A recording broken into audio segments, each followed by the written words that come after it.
Deuxième aventure, comment Renard entra dans la ferme de Constant Desnois, comment il emporta Chanteclair et comment il ne le mangea pas. Puis, un autre jour, il arrive à Renard de se présenter devant un village au milieu des bois, fort abondamment peuplé de coqs, gelines, jarres, oisons et canards. Dans le Plessis, messire Constant Desnois, un vilain fort à l'aise, avait sa maison abondamment garnie des meilleures provisions de viande fraîche et salée. D'un côté des pommes et des poires, de l'autre le parc aux bestiaux formé d'une enceinte de pieux de chêne recouvert d'aubépines touffues. C'est là que Constant Desnois tenait ses gelines à l'abri de toute surprise.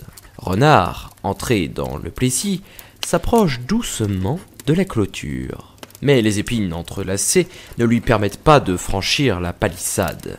Il entrevoit les gelines, il suit leurs mouvements, mais il ne sait comment les joindre. S'il quitte l'endroit où il se tenait accroupi, et si même il ose tenter de bondir au-dessus de la barrière, il sera vu sans aucun doute. Et pendant que les gelines se jetteront dans les épines, on lui donnera la chasse. On le happera. Il n'aura pas le temps d'ôter une plume au moindre poussin.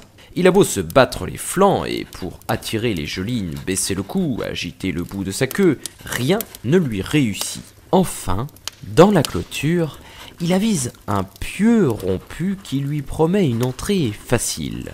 Il s'élance et tombe dans une plate-bande de choux que le vilain avait ménagée. Mais le bruit de sa chute avait donné l'éveil à la volatile.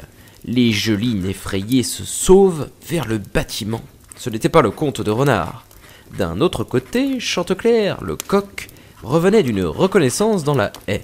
Il voit fuir ses vassals et, ne comprenant rien à leur effroi, il les rejoint, la plume abaissée, le col tendu. Alors, d'un ton de reproche et de mécontentement, « Pourquoi cette presse à regagner la maison? Êtes-vous folle ?» Pinte, la meilleure tête de la troupe, celle qui pond les plus gros œufs, se charge de lui répondre. « C'est que nous avons eu bien peur. » « Et de quoi? Est-ce au moins de quelque chose? »« Oui, c'est d'une bête des bois qui pouvait nous mettre en mauvais point. »« Allons, dit le coq, ce n'est rien, apparemment. Restez, je réponds de tout. »« Tenez, cria Pinte, je viens encore de l'apercevoir. Vous? Oui. Au moins ai-je vu remuer la haie et trembler les feuilles de chou sous lesquelles il se tient caché. »« Taisez-vous, sotte que vous êtes, dit fièrement Chanteclair. Comment un goupil, un putois même, pourrait-il entrer ici? La haie n'est-elle pas trop serrée? Dormez tranquille. Après tout, je suis là pour vous défendre. Chanteclair dit, et s'en va gratter un fumier qui semblait l'intéresser vivement. Cependant, les paroles de Pinte lui revenaient, et sans savoir ce qui lui pendait à l'œil, il affectait une tranquillité qu'il n'avait pas.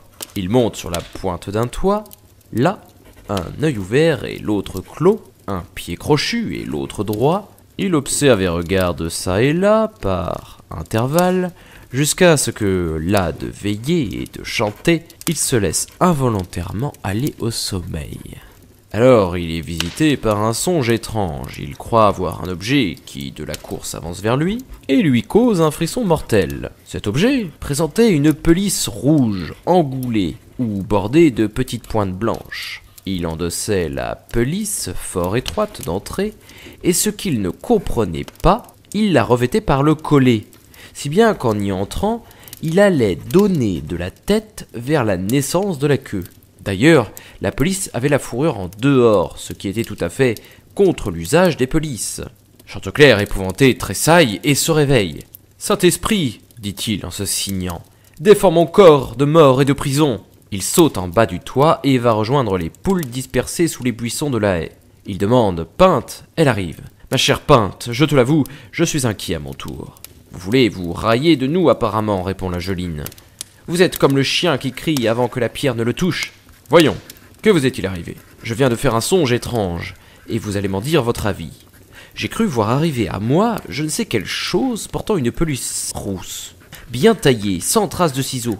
J'étais contraint de m'en affubler, la bordure avait la blancheur et la dureté de l'ivoire. La fourrure était en dehors, on me la passait en sens contraire, et comme j'essayais de m'en débarrasser, je tressaillis et me réveillais.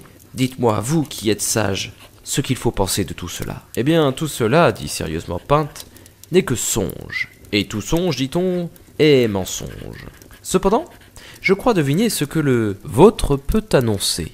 L'objet porteur d'une rousse-pelisse n'est autre que le goupil qui voudra vous en affubler. Dans la bordure, semblable à des grains d'ivoire, je reconnais les dents blanches dont vous sentirez la solidité. L'encolure si étroite de la pelisse, c'est le gosier de la méchante bête. Par elle passerez-vous et pourrez-vous de votre tête toucher la queue dont la fourrure sera en dehors. Voilà le sens de votre songe. Et tout cela pourra bien vous arriver avant midi. N'attendez donc pas.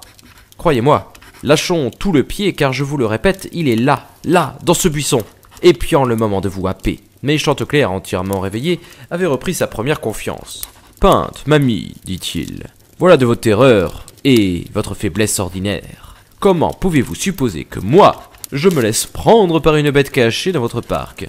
Vous êtes folle en vérité, et bien fou celui qui s'épouvante d'un rêve. Il en sera donc, dit Pinte, ce que Dieu voudra. Mais que je n'ai plus la moindre part à vos bonnes grâces, si le songe que vous m'avez raconté demande une autre explication. Allons, allons, ma toute belle, assez de caquer comme cela. » Et de retourner au tas qu'il se plaisait à gratiller, peu de temps après, le sommeil lui avait de nouveau fermé les yeux. Or, Renard n'avait rien perdu de l'entretien de Chanteclair et de Pinte. Il avait vu avec satisfaction la confiance du coq, et quand il le crut bien rendormi, il fit un mouvement, mit doucement un pas devant l'autre, puis s'élança pour le happer d'un seul bond.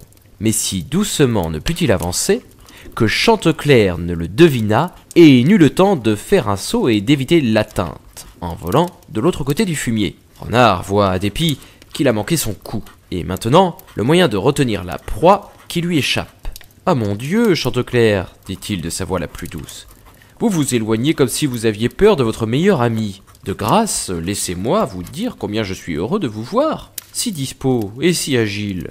Nous sommes cousins germains, vous savez. » Chanteclair ne répondit pas. Soit qu'il restât défiant, soit que le plaisir de s'entendre loué par un parent qu'il avait méconnu lui ôta la parole. Mais pour montrer qu'il n'avait pas peur, il entonna un brillant sonnet. « Oui, c'est assez bien chanté, dit Renard.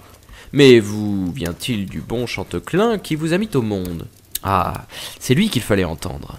Jamais personne de sa race n'en approchera. Il avait, je m'en souviens, la voix si haute, si claire, qu'on l'écoutait une lieue à la ronde. Et pour prolonger les sons, tout d'une baleine, il lui suffisait d'ouvrir la bouche et de fermer les yeux. « Cousin, fait alors Chanteclair, vous voulez apparemment railler. Moi, railler un ami, un parent aussi proche? Ah, Chanteclair, vous ne le pensez pas. La vérité, c'est que je n'aime rien tant que la bonne musique, et je m'y connais. Vous chanteriez bien si vous vouliez. Clignez seulement un peu de l'œil, et commencez un de vos meilleurs airs. Mais d'abord, dit Chanteclair, puis-je me fier à vos paroles? Éloignez-vous un peu, si vous voulez que je chante. Vous jugerez mieux à distance de l'étendue de mon fossé. Soit, dit Renard en reculant à peine. Voyons donc, cousin, si vous êtes réellement fils de mon bon oncle Chanteclair. Le coq, un œil ouvert, l'autre fermé, et toujours un peu sur ses gardes, commence alors un grand air. Franchement, dit Renard, cela n'a rien de vraiment remarquable, hein. Mais Chanteclair, c'était lui. Quelle différence! Dès qu'il avait fermé les yeux, il prolongeait les traits au point qu'on l'entendait bien au-delà du Plessis. Franchement, mon pauvre ami, vous n'en approchez pas, hein. Ces mots piquèrent assez Chanteclair pour lui faire oublier tout. Afin de se relever dans l'estime de son cousin, il cligna des yeux. Il lança une note qui prolongeait à perte d'haleine. Quand l'autre, croyant le bon moment venu, s'élance comme une flèche, le saisit au col et se met à la fuite avec sa proie. Pinte, qui les suivait des yeux, pousse alors un cri des plus aigus. « Ah, Chanteclair, je vous l'avais bien dit. Pourquoi ne pas m'avoir cru? Voilà Renard qui vous emporte. Ah, pauvre dolente, que vais-je devenir privé de mon époux, de mon seigneur, de tout ce que j'aime au monde ?» Cependant, au moment où Renard saisissait ce pauvre coq, le jour tombait, et la vieille femme, gardienne de l'enclos, ouvrait la porte du gelinier. Elle appelle Pinte, Bise, Roussette, personne ne répond. Elle lève les yeux. Elle voit Renard emportant Chanteclair à toutes jambes. « Haro, haro !» s'écria-t-elle au renard. « Au voleur !» Et les vilains d'accourir de tous côtés. « Qu'y a-t-il? Pourquoi cette clameur? »« Haro !» crie de nouveau la vieille. « Le goupil emporte mon coq !»« Et pourquoi, méchante vieille, dit Constant Denois, l'avez-vous laissé faire? Parce qu'il n'a pas voulu m'attendre. Il fallait le frapper. Avec quoi? De votre quenouille. Il courait trop fort, vos chiens bretons ne l'auraient pas rejoint. Par où va-t-il? De ce côté, tenez, le voyez-vous là-bas? Renard franchissait alors les haies, mais les vilains l'entendirent tomber de l'autre côté, et tout le monde se mit à sa poursuite. Constant Desnois lâche Mauvoisin, son gros dog. On retrouve la piste, on l'approche, on va l'atteindre.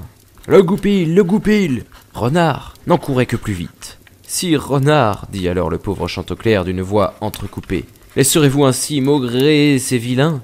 À votre place, je m'en vengerai, et je les gaberai à mon tour. Quand Constant Desnois dira à ses valets « Renard l'emporte !» Répondez « Oui, à votre nez, et malgré vous, cela seul les fera taire. » On l'a dit bien souvent, il n'est sage qui parfois ne folie. Renard, le trompeur universel, fut ici trompé lui-même, et quand il entendit la voix de Constant Desnois, il prit plaisir à lui répondre. « Oui, vilain, je prends votre coq, et malgré vous. » Mais Chanteclair, dès qu'il ne sent plus l'étreinte des dents, fait un effort, échappe, bat des ailes, et le voilà sur les hautes branches d'un pommier voisin. Tandis que dépité et surpris, Renard revient sur ses pas et comprend la sottise irréparable qu'il a faite. « Ha, mon beau cousin, lui dit le coq, voilà le moment de réfléchir sur les changements de fortune.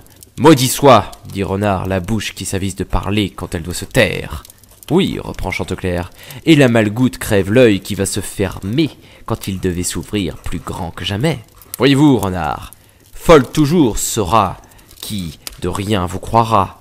Au diable, votre beau cousinage, j'ai vu le moment où j'allais le payer bien cher, mais pour vous, je vous engage à jouer des jambes, si pourtant vous tenez à votre pelisse. Renard ne s'amusa pas à répondre. Il s'éloigna, l'âme triste et la panse vide, tandis que le coq, longtemps avant le retour des vilains, regagnait joyeusement l'enclos et rendait par sa présence le calme à tant d'amis que son malheur avait douloureusement affecté.